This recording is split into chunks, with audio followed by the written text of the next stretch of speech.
Assalamualaikum warahmatullahi wabarakatuh. Perkenalkan, nama saya Nur Istiqomah dari kelas 11-6.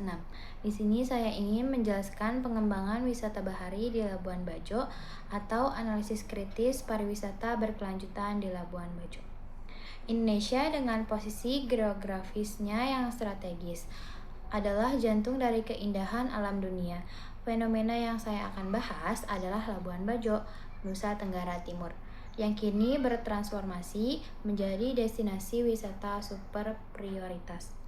Lebih dari sekedar gerbang menuju Komodo, Labuan Bajo adalah studi kasus nyata bagaimana posisi strategis Indonesia dan pengelolaan sumber daya alam dapat memajukan ekonomi sekaligus membawa tantangan lingkungan.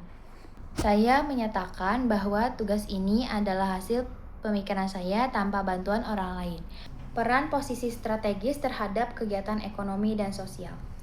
Posisi strategis Labuan Bajo sebagai hub wisata bahari di timur Indonesia sangat vital. Secara ekonomi, ia menghidupkan sektor pariwisata lokal, mulai dari perhotelan, restoran, hingga jasa live on board. Ini adalah poros yang menggerakkan roda ekonomi baru.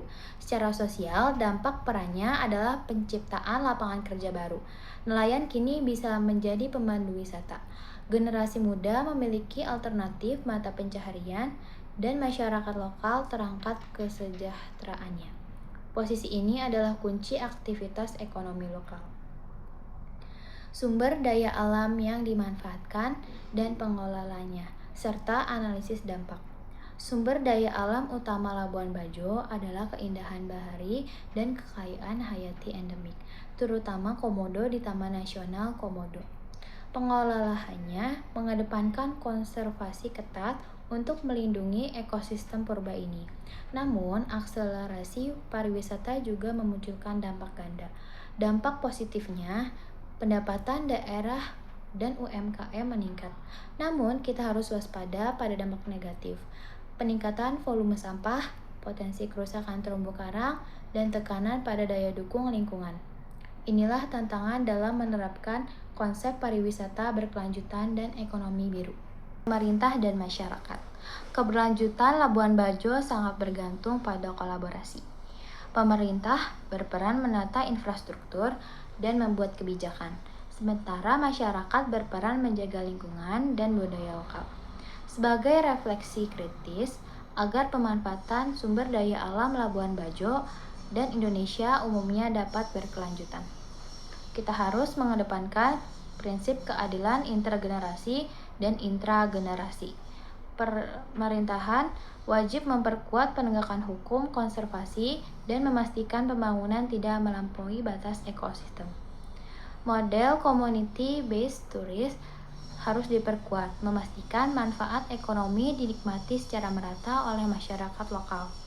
Hanya dengan cara ini, keindahan alam Labuan Bajo tidak hanya menjadi warisan masa kini, tetapi juga masa depan.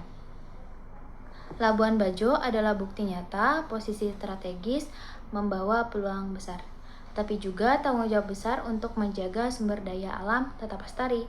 Terima kasih. Wassalamualaikum warahmatullahi wabarakatuh. Jadi, setelah melihat semua tantangan dan peluang di Labuan Bajo, menurut saya, kunci agar kita bisa terus menikmati sumber daya alam secara berkelanjutan itu ada dua. Yang pertama, pemerintah harus lebih keras dalam aturan konservasi, harus diperkuat dan ditegakkan tanpa pandang bulu. Intinya, kita tidak boleh serakah. Pembangunan harus selalu menghormati dan tidak boleh melewati batas kemampuan alam itu sendiri. Yang kedua, kita harus jadikan masyarakat lokal sebagai aktor utama, bukan cuma pekerja.